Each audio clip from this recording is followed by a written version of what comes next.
안녕하세요. 법무법인 기성의 이희준 변호사입니다.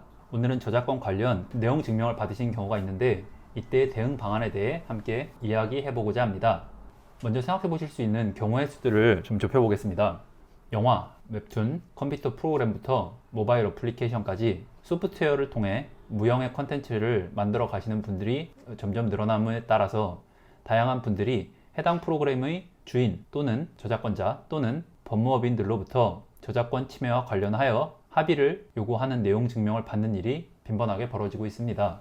이러한 상황에서 이 문제를 방치하면 어떠한 상황이 발생할 수 있는지 및 문제를 적극적으로 해결하실 수 있는 방법이 어떤 것이 있는지 함께 알아보고자 합니다. 먼저 이러한 상황에 관하여 이 문제를 방치하면 어떠한 극단적인 상황까지 발생할 수 있는지 및 문제를 보다 선제적으로 해결하실 수 있는 방안이 어떤 것들이 있는지에 대해 함께 살펴보고자 합니다.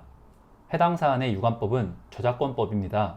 저작권법에서 저작물은 인간의 사상 또는 감정을 표현한 창작물이라고 정의하고 있습니다. 이러한 저작물을 저작권자의 동의 없이 불법 복제, 송신한 경우 민형사상의 책임이 발생합니다.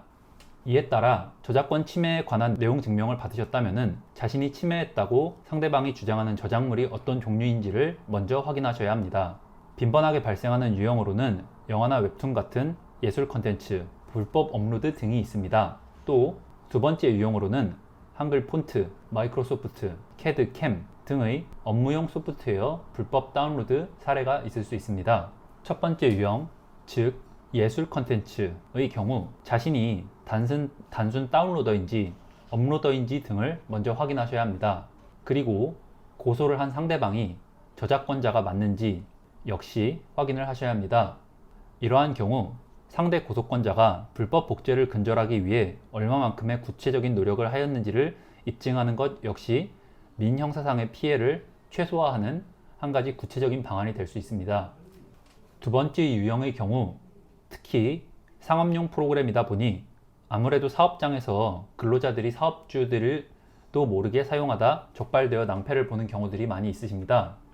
이 경우 사용자 책임에 있어 관리 감독의 의무를 얼마만큼 구체적으로 다하였는지 등을 상세하게 소명하는 것이 중요한 대응 방안입니다.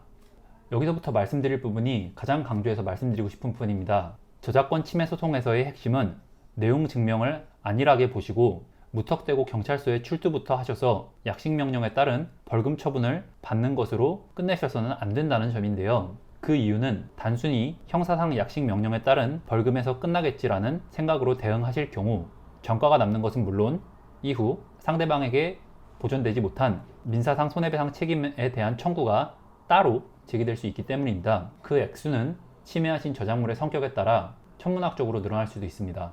위에서 소개한 내용 증명을 수령하시고 고민이 되신다면 법무법인 기성 이희준 변호사를 찾아주십시오. 제가 직접 상담을 통해 해당 사안에 대한 법리적 해석과 대응 방안을 함께 고민해 드리겠습니다. 이상 법무법인 기성의 이희준 변호사였습니다. 감사합니다.